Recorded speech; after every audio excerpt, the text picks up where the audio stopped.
People die out of love, and I haven't even lived in it once. They carve, sketch, and paint their dreams out of it, and I don't even know how to pick up a brush, immersed in colors of exuberance, joy, and contentment.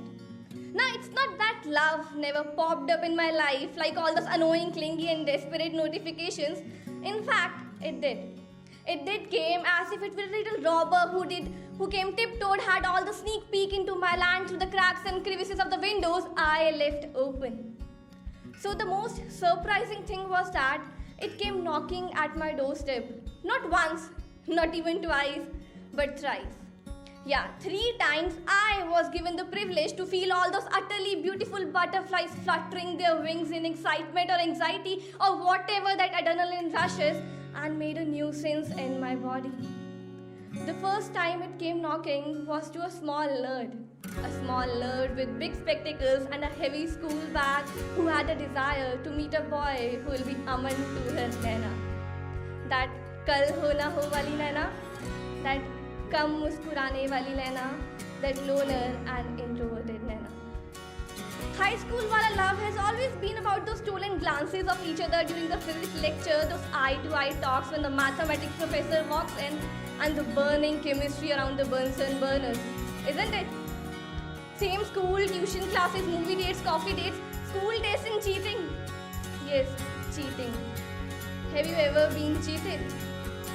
Have you ever been cheated by your true love, the love which you thought will be your soulmate? So time passed, Rona Dona faded with my poetry and shairis, my pain was being traded. So now was the turn for the second love. This time love was neither a small little monkey who came tiptoed, neither it sneaked peek into my land. This time I myself stood at the doorstep waiting for its arrival. So that love don't have to wait too long for me, so that I won't have to wait too long for it. This time love was a big fat monkey who just knew how to sit and gulp a few eatables and say a few cheesy lines immersed in honey. Just say a few cheesy lines immersed in honey. वो क्या है ना, अक्सर दूसरा इश्क होता नहीं है, बस जानबूझकर किया जाता है पहले वाले को भुलाने के लिए. So now, the third time I decided to play safe. I decided to lay the rules. I decided to give love the last chance to prove its existence. So this time, love was through speaking. It was a cute little text in the morning, a voice note in the evening, and a call at night. It wasn't perfect like that perfect song of Eddie. किन लोगों ने सुना? Perfect. Yeah.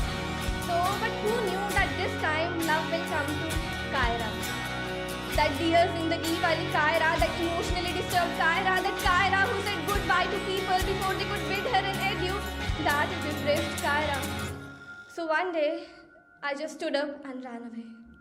I just stood up and ran away from him, ran away from that so-called perfect love, the love which was choking my throat enough, ran away to meet me. Ran away to take care of myself first, ran away to love myself first. Because love is not waiting for that superhuman being who would come, rescue you, protect you, make you feel loved and wanted. Love is becoming your own superhuman being, your own light, which will make you free, set you free, free to feel, free to dream, free to just fleet away. वो क्या है ना, बचपन में जो ख्वाहिश थी उस चांद को पाने की, बचपन में जो ख्वाहिश थी ना उस चांद को पाने की, अब बस ज़रूरत है वो चांद खुद बन जाने की. शुक्रिया.